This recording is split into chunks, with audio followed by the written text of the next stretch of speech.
Hi friends, कैसे हैं आप सब। द चेस अकादमी की ऑनलाइन क्लासेज में आप सभी का स्वागत है। जैसा कि बच्चों आप लोगों से जो वादे किए गए हैं उनको प्रत्येक टीचर आपके द चेस अकादमी की जो भी टीम है पूरी तरह से पूरे करने का प्रयास कर रही है। और मुझे इस बात की खुशी है कि आप लोग भी जितने जोश के साथ हम आपके साथ जुड़ रहे हैं, आप भी हमारा भरपूर सहयोग कर रहे हैं। इससे बेहतर और क्या हो सकता है कि हमें आपकी नीड है और आपको जो है हमारी नीड है, और दोनों लोगों की जो नीड है वो पूरी हो रही है।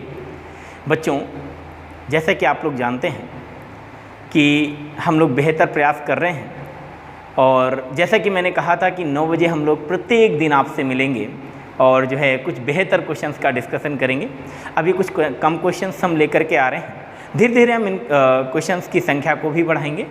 तो एक बात मैं आपसे कहना चाहता हूँ, अभी एक छोटी सी जानकारी है जो कि मैं आपको वीडियो के एंड में देना चाहूँगा। आप लोगों से हम्बल रिक्वेस्ट रहेगी कि आप लोग मेरे साथ शुरुआत से अंत तक जुड़े रहिएगा और कॉपी पेन लेकर के ही बैठिएगा। एक महत्वपूर्ण जानकारी, एक जो जानकारी है वो हम आपको देंगे क्लास के एंड में। चलिए फिलहाल क्लास की शुरुआत करते हैं। बच्चों देखते हैं क्वेश्चंस आपके जो है, पहले क्वेश्चन की तरफ हम लोग आगे बढ़ते हैं। ध्यान देना बच्चों, जो आपका पहला क्वेश्चन है उसकी तरफ आगे बढ़ते हैं। क्वेश्चन आप सभी को दिख रहा होगा। क्वेश्चन है, किसी मिश्र धातु में 15% चांदी है। मिश्र धातु के किसी भार में यदि 51 ग्राम चांदी है तो आपसे कह रहे हैं तो दूसरे धातु की मात्रा क्या है। ये बात आपसे पूछी जा रही है कि दूसरे धातु की मात्रा क्या है, ये पूछा जा रहा है। सभी लोग प्रयास करें बेटा। परसेंटेज का आपका जो पहला क्वेश्चन है उसको देखिएगा। क्वेश्चन को, किसी मिश्र धातु में 15% चांदी है बच्चों कह रहे हैं। तो एक बात बताओ बच्चों कि अगर मिश्र धातु में कह रहा है 15% जो है चांदी है, तो मिश्र धातु के किसी भार में यदि करें 51 ग्राम चांदी है, तो देखना यहाँ पर एक बार जो चांदी को जो है प्रतिशत के रूप में बताने का प्रयास कर रहा है, और एक बार जो है कह रहा है कि वो जो है उसकी मात्रा के रूप में, ग्राम के रूप में बताने का प्रयास कर रहा है कि कितने ग्राम है। तो इसके कहने का मतलब ये हो कि 15% चांदी है, तो इसका मतलब 85% कुछ और होगा, क्योंकि कोई भी चीज़ 100% होती है। तो बच्चों ध्यान देना, ये जो 51 ग्राम है, आप लोग समझ पा रहे होंगे बच्चों, ये जो 51 ग्राम है ये जो है किसका मान है बच्चों, 15%। अब बिल्कुल आसान सा सवाल था, केवल चीज़ों को समझना था। 51 ग्राम किसका मान है, 15% का। तो कह रहे दूसरे धातु की मात्रा क्या है। दूसरे धातु की आपको मात्रा बतानी है। दूसरे धातु की मात्रा यानी कि 85% कोई और चीज़ होगी, तो मल्टीप्लाई भी क्या कर देंगे बच्चों, 50%। अब जब इसे आप अगर सॉल्व करेंगे तो बच्चों क्या होगा, ये प्रतिशत से प्रतिशत आप जानते हैं कैंसिल हो जाएगा। अगर आप इसे कट करेंगे तो 5 से अगर कट करेंगे तो कितना आएगा बच्चों, 3। और इधर अगर हम बात करें 5 से अगर कट करेंगे तो ये कितना हो जाएगा बच्चों, 17। इसी प्रकार से 3 से अगर इसे कट करेंगे तो ये कितना हो जाएगा बच्चों, 17। और 17 गुणा में अगर आप 17 करेंगे तो कितना होता है बच्चों, 289, यानी कि 289। तो इसका जो करेक्ट उत्तर होगा, सही उत्तर होगा, वो क्या होगा बच्चों, 289, यानी कि ये चौथा ऑप्शन आपका क्या हो जाएगा, सही होगा। 4th नंबर इसका करेक्ट उत्तर होगा। चलिए बच्चों नेक्स्ट क्वेश्चन की तरफ आगे बढ़ते हैं। ध्यान देना, बहुत ही आसान से सवाल है, बस थोड़ा सा लैंग्वेज डिफरेंट होगी तो चीज़ों को समझना और तुरंत उत्तर देना है सभी को।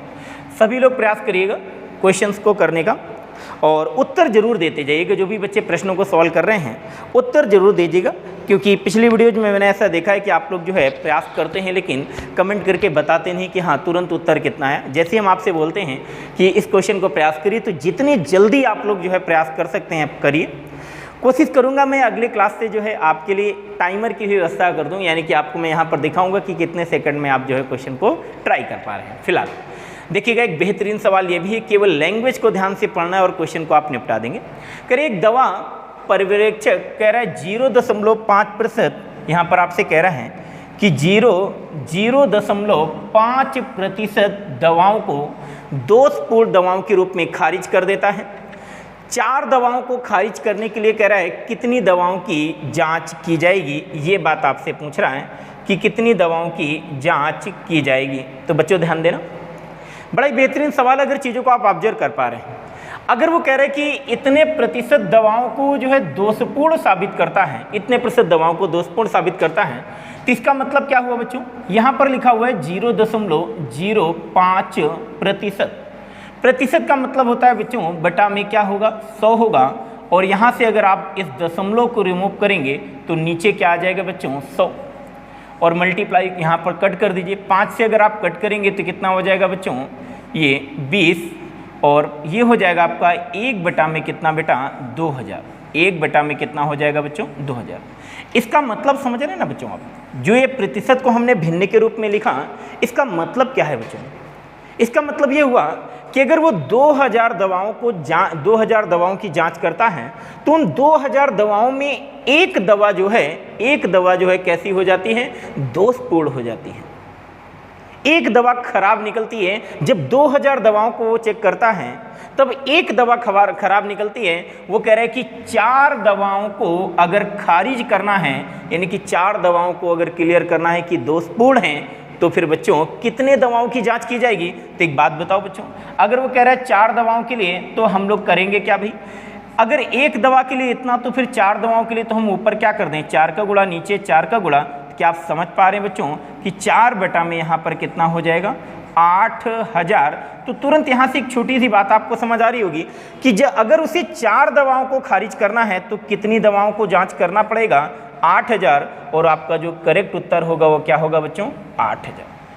आई होप बात बच्चों समझ पा रहे होंगे चीज़ों को बेहतर तरीके से। नेक्स्ट क्वेश्चन की तरफ आगे बढ़ते हैं बच्चों। तीसरा क्वेश्चन सभी लोग प्रयास करें, बड़ा ही बेहतरीन सवाल है, ध्यान से करिएगा सभी लोग। अगर थोड़ा सा समय ले लेते हैं तो कोई तकलीफ वाली बात नहीं है, प्रयास करिए भाई सभी लोग। करें, एक छात्र को संभवतः अधिकतम अंकों में से कुछ अंक प्राप्त हुए थे। करें, प्रतिशत के रूप में जो है, प्रतिशत के रूप में यहाँ 75% है, प्रतिशत के रूप में यहाँ 75% है। यदि प्रश्न पत्र में एक अंक का एक और प्रश्न जोड़ दिया गया होता और वह इसका उत्तर सही देता तो उसके प्राप्तांक का प्रतिशत 76% होता। देखिए कह रहा है, यदि प्रश्न पत्र में एक अंक का एक और प्रश्न जोड़ दिया गया होता। बच्चा, जिन चीज़ों को हम अंडरलाइन करते हैं, समझते हैं, बस इन्हीं बिंदुओं को ध्यान देना होता है। तो कह रहे प्राप्तांक का जो प्रतिशत होता 76% होता। परीक्षा के प्रारंभिक अधिकतम अंक कितने थे। तो चीज़ों को समझ पा रहे हैं कि देखिए यहाँ पर 2 प्रकार की चीज़ों की बात करी जा रही है। एक परीक्षा पहले हो रही है, एक बाद में हो रही है। एक परीक्षा के पहले कुछ प्रश्न और दूसरी परीक्षा के कुछ प्रश्न। जब भी कभी इस तरह की सिचुएशन आती है तो आप लोग जानते हैं कंसेप्ट होता है एलिगेशन का। एलिगेशन से अगर इस सवाल को करेंगे तो बहुत ही बेहतर तरीके से जा सकते हैं बच्चों। ध्यान देना, आप लोग समझ पा रहे होंगे चीज़ों को, तो देखिएगा सॉल्यूशन इसका समझते हैं। करें, एक छात्र को संभवतः अधिकतम अंकों में से कुछ अंक जो है प्राप्त हुए थे, जो कि प्रतिशत के रूप में कितने थे, 75%। उसे प्रतिशत के रूप में बेटा कितने अंक प्राप्त हुए थे, 75%। यदि कह रहे प्रश्न पत्र में एक अंक का एक और प्रश्न जोड़ दिया गया होता और वह उसका उत्तर क्या करता बच्चों, सही देता। इसी लाइन को समझना, आपसे कह रहे हैं और वह इसका उत्तर क्या करता, सही देता। उत्तर सही देने का मतलब क्या हुआ, यानी कि अब जितने भी प्रश्न उससे पूछे गए, एक ही प्रश्न तो पूछा गया, उनके सभी के उत्तर उसने दे दिए, यानी कि 100% रिजल्ट रहा कि नहीं, यानी कि 100% उत्तर उसके क्या हैं, सही हैं। तो एक प्रकार की परीक्षा में उसके 75% प्रश्न सही हैं और जो है अंक मिले, और दूसरे प्रकार की परीक्षा में अगर एक अंक है और वो भी सही दे रहा है तो कितने प्रतिशत अंक मिलेंगे, 100% अंक मिलेंगे।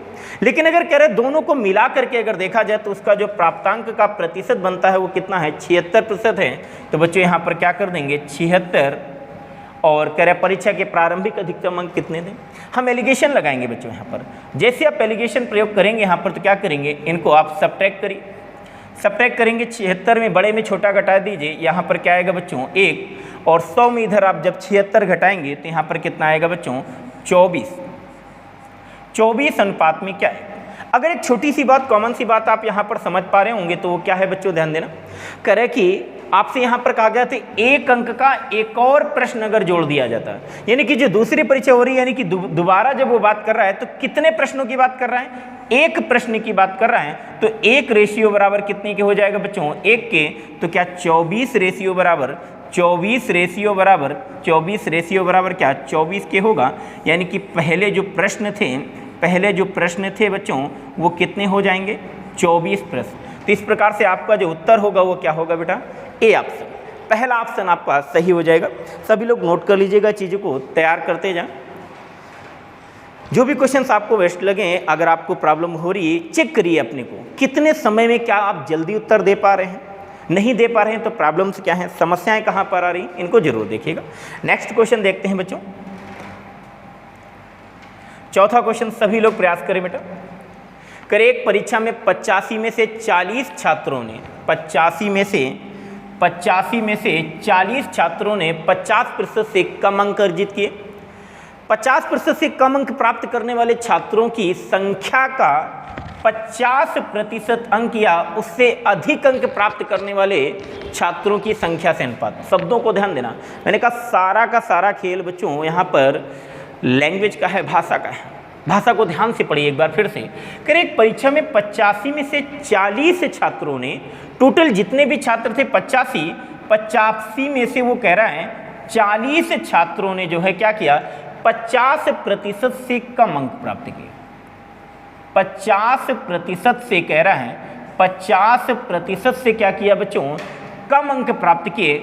और इसके बाद आपसे कह रहे हैं 50% से कम अंक प्राप्त करने वाले छात्रों की संख्या, तो 50% से कम अंक प्राप्त करने वाले छात्रों की संख्या कितनी है बच्चों, 40 है। दिन आगे की भाषा पढ़िए। करें इनकी संख्या का 50% अंक या उससे अधिक अंक प्राप्त करने वालों से, देखना यही 3 ही सिचुएशन तो हो सकती हैं। अगर किसी बच्चे के 50% से कम अंक हो सकते हैं, या फिर 50% अंक हो सकते हैं, या 50% से अधिक। तो कह रहे 50% अंक या उससे अधिक अंक प्राप्त करने वाले छात्रों की संख्या से अनुपात। तो बच्चों टोटल छात्र हैं 85, 40 छात्र 50% से कम अंक प्राप्त कर रहे हैं, तो बाकी जो बचे छात्र होंगे वो क्या जो है 50% या 50% से अधिक अंक प्राप्त करेंगे। बस बच्चों सवाल खत्म हो जाता है। यहाँ पर ध्यान देना बच्चों, अगर आप इसे कट करेंगे तो 5 से 8 बार और यहाँ पर 9 बार, तो आपका जो उत्तर हो जाएगा बच्चों वो क्या होगा, 8:9। यही आपका सही उत्तर होगा। देखिएगा बच्चों, नेक्स्ट क्वेश्चन की तरफ हम लोग आगे बढ़ते हैं। पांचों क्वेश्चन सभी लोग प्रयास करें बेटा। करें एक परीक्षा में 85 में से 40 छात्रों ने 50% से, पांचों क्वेश्चन शायद बच्चों रिपीट हो गया है, चलिए कोई बात नहीं। नेक्स्ट क्वेश्चन देखिएगा, छठवां नंबर क्वेश्चन। छठवां क्वेश्चन आपसे कह रहे हैं कि विलयन में पानी की 320 ग्राम मात्रा में सामान्य नमक की मात्रा जो है, सामान्य नमक की जो मात्रा है वो कितनी है बेटा, कह रहा है 33 ग्राम है। सामान्य नमक की मात्रा 33 ग्राम है। द्रव्यमान प्रतिशत द्वारा द्रव्यमान के संदर्भ में विलयन की सांद्रता की गणना कीजिए। विलयन की सांद्रता की गणना कीजिए। सभी लोग प्रयास करें बेटा। विलयन की सांद्रता की गणना कीजिए, आपसे सांद्रता पूछी जा रही है। अगर आप लैंग्वेज को ध्यान से पढ़ेंगे तो निपटा पाएंगे चीज़ों को। चलिए सभी ने प्रयास कर लिया होगा, आइए देखते हैं।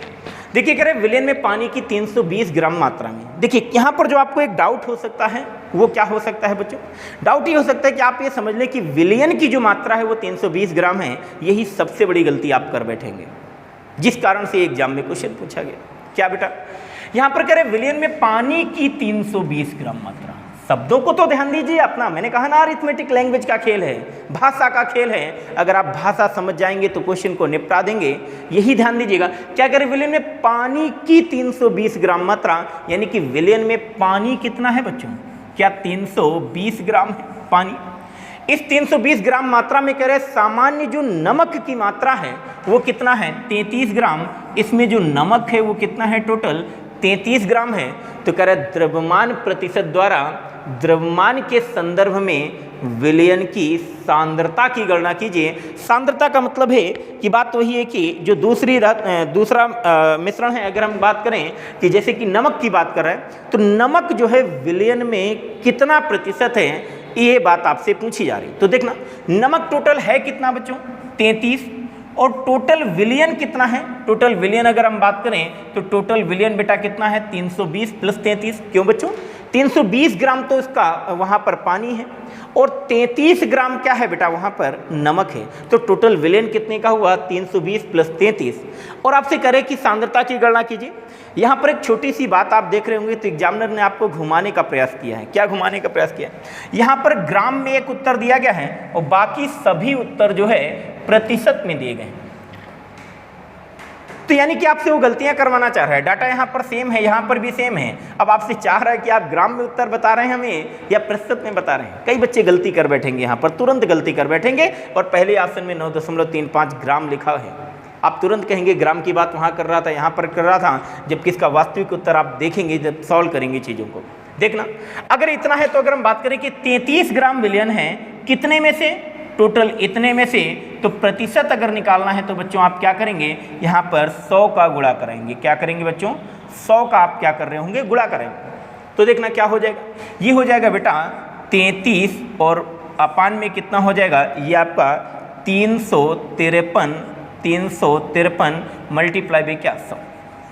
और जब आप इसे भाग देंगे 353 से 3300 में, तो 353 से जब आप भाग दे रहे होंगे 3300 में, तो आप लोग बच्चों कैलकुलेशन करिएगा। यहाँ पर 353 से जब आप भाग देंगे तो लगभग देख लीजिए कितनी बार भाग जाएगा। अगर हम देख लें 9 बार तो यहाँ पर कितना आ जाएगा 27। तो यहाँ पर कितना आएगा बेटा 7 और 2 45, 7 47, यहाँ पर कितना आएगा 7 45 और 2 कितना हो जाएगा 47 और 4 और 27 4 कितना होता है बेटा 31। इसे आप सॉल्व करेंगे, अंतर निकालेंगे कितना, 10 में 7 गया कितना बच्चों 3।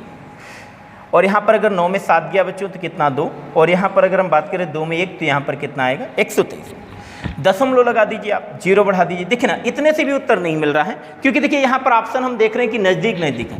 ये ग्राम की बात कर रही है, प्रतिशत की बात कर रहा है। यहाँ से समझ आना चाहिए आपको कि आंसर तो आपका प्रतिशत में ही आएगा, लेकिन इसके नज़दीक ये भी लिखा हुआ है, तो हम लोग डायरेक्टली कैलकुलेशन नहीं जा सकते। तो यहाँ पर पूरी की पूरी कैलकुलेशन आपको करनी ही पड़ेगी। तो ध्यान देना, अब जब आप भाग देंगे तो यहाँ पर चीज़ों को समझना, 353 से भाग देना है तो लगभग आप 3 बार भाग दे दीजिए। तो कितना हो जाएगा 3 53, 3 5 15 है, यहाँ पर 5 और 1 और 9 और 1 क्या हो जाएगा बेटा 10। अब देखिए ना, आप समझ पा रहे हो कि लगभग 9.3 आ रहा है, तो फिर 9.09 तो होने वाला नहीं है। तो बेटा तुरंत क्लियर कर देंगे कि आपका जो उत्तर होगा वो क्या होगा 9.35%। आई होप बातें क्लियर हुई होंगी। ध्यान देना बेटा, अगले क्वेश्चन की तरफ हम लोग आगे बढ़ते हैं। 7वां क्वेश्चन सभी लोग देखें। करें, एक निवेशक अपनी पूंजी का 1/2 भाग 5% पर, 1/4 भाग 10% और बाकी 8% पर निवेश करता है। 2 वर्ष बाद उसकी आय 2800 रुपये है, तो पूंजी ज्ञात कीजिए। आपको पूंजी बताना है कि पूंजी कितनी होगी।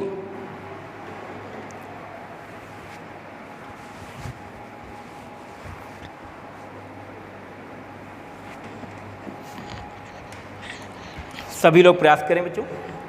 देखिए बच्चों, सभी लोग लाइव आया करें, चीज़ों को देखा करें और समझा करें, ठीक है। डेली हम आपसे मिलेंगे, एक हैबिट में डाल लीजिए अपनी इन सारी चीज़ों को। करें, एक निवेशक अपनी पूंजी का 1/2 भाग 5% पर, तो देखना अपनी पूंजी का, अब देखना चाहे तो इसे शॉर्ट में कोई भी पूंजी मान लें, 100 मान लें, 200 मान लें, कुछ भी मान के आप कर सकते हैं। आप 4 मान लीजिए, 4 मान के भी बड़े आसानी से कर सकते हैं, कुछ भी आप मान सकते हैं। फिर भी आसान रूप में अगर जाना है तो आप ये करिए। देखना यहाँ पर समझना, कई सारे बच्चों को कन्फ्यूजन रहता है। क्या रहता है? पहले सवाल को जब आपने पढ़ लिया होगा, निवेशक जितना भी भाग, जितने भी प्रतिशत पर और जितने भी समय के लिए दे रहा है, तो वो इसीलिए दे रहा है ताकि उससे क्या हो, उससे आमदनी हो। यानी कि जो भी धन वो जितने भी समय के लिए दे रहा है और जिस दर पर दे रहा है, उससे जो प्राप्त आमदनी होगी वही तो उसकी आय होगी। यानी कि उसकी आय कह रहा है 2800 है, उसकी आय कितनी कह रहा है बेटा 2800। तो ये जो 2800 होगा ना बच्चों, ये 2800 क्या है, जो निवेश की गई राशि उससे जो प्राप्त पूंजी होगी। तो अगर मान ली कि टोटल जो पूंजी वहाँ पर उसने कह दिया है कि उसकी जो आय है वो टोटल कितना है बेटा 2800, यानी कि 2800। वो कह रहे हैं कि अगर उसकी पूंजी को अगर हम मान लें बेटा P है, तो उसका कह रहे हैं 1/2 भाग, 1/2 भाग वो कह रहे हैं 5% पर, तो मल्टीप्लाई भी क्या करेंगे बच्चों 5, यानी कि 5%। लेकिन कह रहे हैं 2 वर्ष के लिए, यहाँ पर ये भी ध्यान देना, तो मल्टीप्लाई भी आप क्या कर रहे होंगे 2। लिख जरूर रहे हैं आप, इसे जितना भी ज़्यादा ओरल कैलकुलेशन कर लें उतना ही बेहतर होगा, बट हम आपके समझाने के लिए कुछ बातों को लिख रहे हैं यहाँ पर। तो आप देखना प्लस, इसके बाद कह रहा है कि 1/4 भाग, तो हमने क्या कहा पूंजी का 1/4 भाग, पूंजी अगर P है आपकी तो इसका 1/4 भाग। इसे कह रहे 10% की दर पर, तो ये भी तो 2 वर्ष के लिए है, चाहे तो आप इसका बाद में भी गुणा करा सकते थे, प्लस बेटा क्या। इसी प्रकार कह रहा शेष, तो देखना 1/2 ले लिया हमने, 1/4 भाग ले लिया, तो फिर बचा कितना, 1/4 भाग और बचा। तो P मल्टीप्लाई भी कितना बेटा, 1/4, और मल्टीप्लाई भी इसे कह रहे हैं 8% पर निवेश करता है, लेकिन ये भी कितने वर्ष के लिए बच्चों, 2 वर्ष के लिए। तो टोटल क्या इतना जो धन है उसे मिलेगा, इतनी ही तो आय होगी। अगर इसे आप सॉल्व कर लें तो ये 2 से 2 निपट जाएगा। इधर अगर हम बात करें तो 4 से, तो यहाँ पर कितना आ जाएगा, इसे निपटाएंगे तो ये 5 आ जाएगा, और यहाँ से अगर आप 4 से निपटाएंगे तो ये कितना आ जाएगा, 4। जब आप इन्हें जोड़ेंगे तो P गुणा में 5 है, P गुणा में 5, 5 5 10, और 10 4 कितना 14 है, तो 2800 बराबर कितने के आ जाएगा बेटा, 2800 बराबर 14 P। 14 से जब आप इसे कट करेंगे तो कितना हो जाएगा, 2। लेकिन यहाँ पर ध्यान देना, जो भी आएगी चीज़ वो प्रतिशत में आएगी, तो P बराबर कितना आएगा, 200, और ये 100 को गुणा होगा तो कितना हो जाएगा, 200 मल्टीप्लाई भी कितना, 100। तो P का जो मान आएगा, यानी कि निवेश की गई पूंजी कितनी थी बेटा, 20,000। अगर आप 4 मान लेते थोड़ा सा कम लिखना पड़ता, लेकिन जो बेसिक बात है वो यही है, तो चीज़ों को समझना। इसका करेक्ट उत्तर क्या होगा बेटा, 20,000। नोट कर लीजिए बच्चों। नेक्स्ट क्वेश्चन की तरफ आगे बढ़ते हैं। 8वां क्वेश्चन, सभी लोग प्रयास करिए, बड़ा ही बेहतरीन सवाल है, ये एग्जाम में पूछा गया सवाल है, बड़ा ही बेहतरीन सवाल है, सभी लोग प्रयास करें बच्चों। प्रयास कर रहे हैं ना सभी लोग, कि केवल बस ऐसे ही देखे जा रहे हैं लेटे लेटे वीडियो को, ऐसा नहीं करना है, ठीक है। एक परीक्षा में कह रहा है दुर्बा को 70% अंक मिले, और एक अन्य परीक्षा में उसे 25 में से 20 अंक प्राप्त किए। यदि इसका कुल प्राप्तांक कह रहा है 78% है, कुल प्राप्तांक 78% है, तो पहली परीक्षा में आपसे कह रहा है उसने कितने अंक प्राप्त किए थे, और उसके अधिकतम अंक क्या थे पहली परीक्षा में, ये पूछ रहा है। तो फिर से वही बातें हैं कि एलिगेशन का कंसेप्ट अगर आपको पता है तो बड़े आसानी से कर देंगे। एक परीक्षा में दुर्बा को 70% अंक मिले, जो पहली परीक्षा हुई उसे उसमें 70% अंक मिले। एक अन्य परीक्षा में उसने 25 में से 20 अंक प्राप्त किए। बेटा ध्यान देना, 20 अंक प्राप्त किए, कितने में से, 25 में से। तो अगर आप प्रतिशत के रूप में देखना चाहेंगे तो 100 का क्या करेंगे, गुणा करेंगे, 25 से भाग देंगे तो 4, यानी कि प्रतिशत के रूप में वो कितने थे, 80% थे। इस बात को समझिएगा। तो यहाँ पर अगर आप दूसरी परीक्षा में बात करें तो टोटल उसे 80% अंक प्राप्त किए, लेकिन कह रहे उसका जो कुल प्राप्तांक है वो कितना है, 78%। बस बच्चों इसे सॉल्व कर लीजिए। जैसे आप सॉल्व करेंगे, इसे सब्ट्रैक्ट करेंगे, बड़े में छोटा आपको क्या करना है, घटाना है। 78 में 70 घटाएंगे तो 8 आएगा। यहाँ पर अगर हम बात करें तो अनुपात आएगा बच्चों 1 अनुपात में क्या, 4।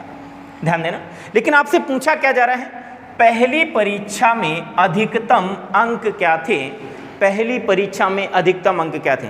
जब इनके परसेंटेज यानी कि पासिंग प्रतिशत पर अगर यानी कि जो भी जितने भी अंक मिल रहे हैं उन पर एलिगेशन लगा रहे हैं, तो यहाँ पर इनके पूर्णांकों का अनुपात प्राप्त होगा।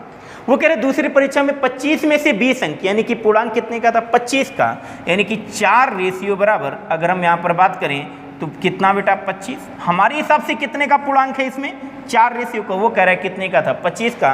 तो यहाँ से 1 रेशियो का मान निकल आएगा। तो 1 रेशियो बराबर अगर हम बात करें तो ये आएगा 6.25, 6.25। तो आपसे कह रहा है कि पहली परीक्षा में अधिकतम अंक क्या थे, तो पहली परीक्षा में अधिकतम अंक 1 रेशियो, यानी कि 1 रेशियो का मतलब कितना बेटा, 6.25। इसके अकॉर्डिंग आपका जो उत्तर होगा वो क्या होगा, 6.25। सभी लोग प्रयास करें बेटा, चीज़ों को देखते जाइए। नेक्स्ट क्वेश्चन की तरफ आगे बढ़ते हैं। नेक्स्ट क्वेश्चन है आपके सामने, एक छात्र को संभवतः अधिकतम अंकों में से कुछ अंक प्राप्त हुए थे, प्रतिशत के रूप में वो आपसे कह रहे हैं कि कितने थे, 75% थे।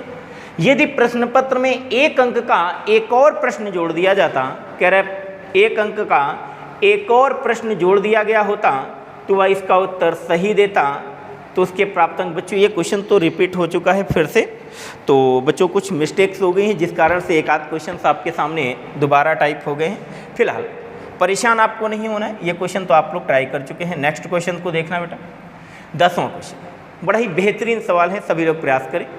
कह रहे 720 मिठाइयाँ बच्चों में बराबर इस प्रकार बांटी जाती हैं कि प्रत्येक बच्चे को मिली मिठाइयों की संख्या बच्चों की कुल संख्या के 20% के बराबर होती है। तो कह रहा है प्रत्येक बच्चे को कितनी मिठाइयाँ मिली, प्रत्येक बच्चे को कितनी मिठाइयाँ मिली, ये बात आपसे पूछी जा रही है। सभी लोगों ने प्रयास कर लिया होगा, एक बेहतरीन सवाल था, आपके एग्जाम में पूछा गया था। सभी लोग प्रयास करिए बच्चों।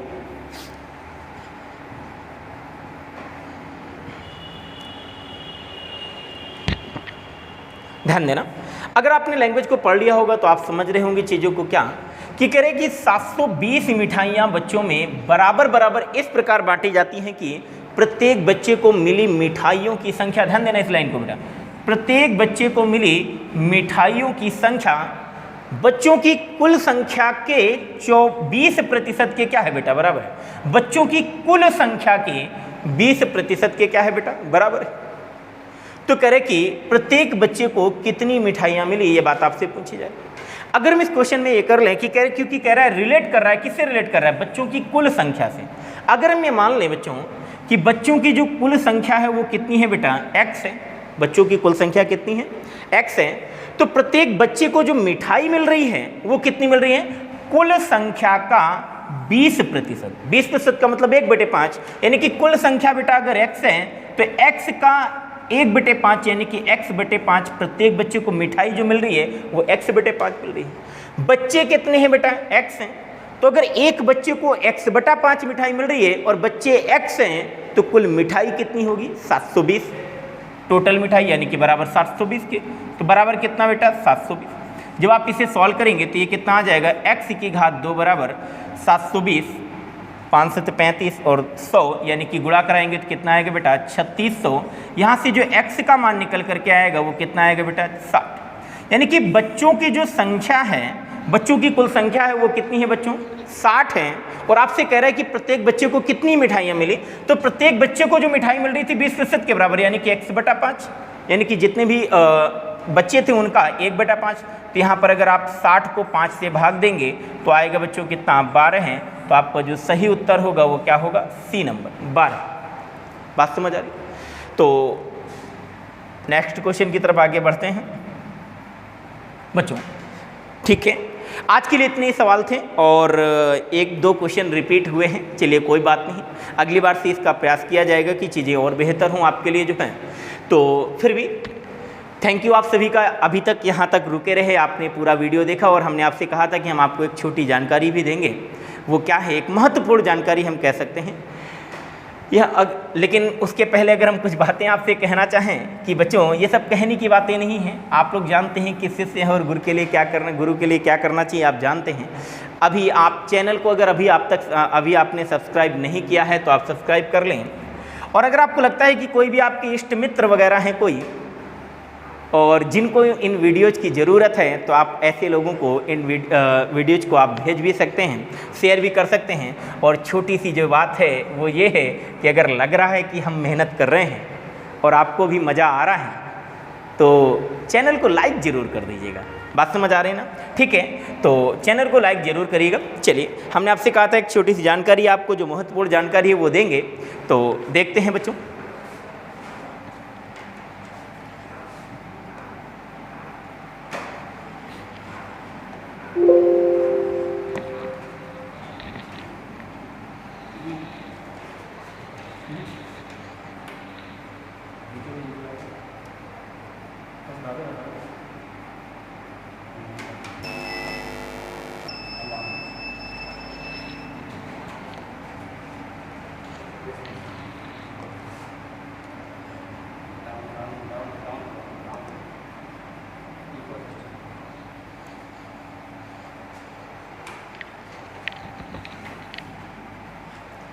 देखिए बच्चों, यहाँ पर आपको एक स्लाइड दिख रही होगी, पर्यावरण पर आधारित प्रश्न यानी इकोसिस्टम से संबंधित।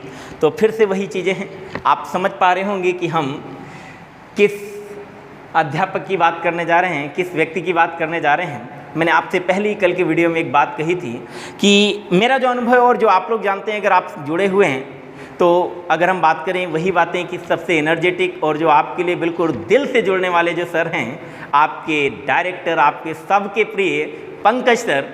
पंकज सर आपके लिए मॉर्निंग में जो है लगातार आपके लिए करंट की क्लासेज ले रहे हैं, और उन्होंने जो है अभी कल जो है आपके लिए जो है इकोसिस्टम यानी कि पर्यावरण पर आधारित कुछ प्रश्नों को जो है आपके सामने लाने का प्रयास किया है। इसी पर डिस्कशन करेंगे। पंकज सर आपके साथ जुड़ेंगे मॉर्निंग में। आप सभी बच्चों से रिक्वेस्ट रहेगी कि इस महत्वपूर्ण क्लास को जो है आप लोग मिस ना करें, ठीक है। पर्यावरण पर आधारित प्रश्न जो हैं इनका डिस्कशन होगा मॉर्निंग में। सभी लोग बच्चों एक साथ जुड़िए और चीज़ों को बेहतर करके दिखाइए। और अपनी कोचिंग की जो एक टैगलाइन है बच्चों, क्या आप लोग जानते हैं कि हम लोग हमेशा करके दिखाने वाली बात करते हैं? समझ पा रहे हैं? तो एक बार कमेंट करके ज़रूर कहिएगा कि हम करके दिखाएंगे। कुछ भी हो, कैसी परिस्थिति हो, कुछ भी हो, हम करके दिखाएंगे। ओके, थैंक यू बच्चों।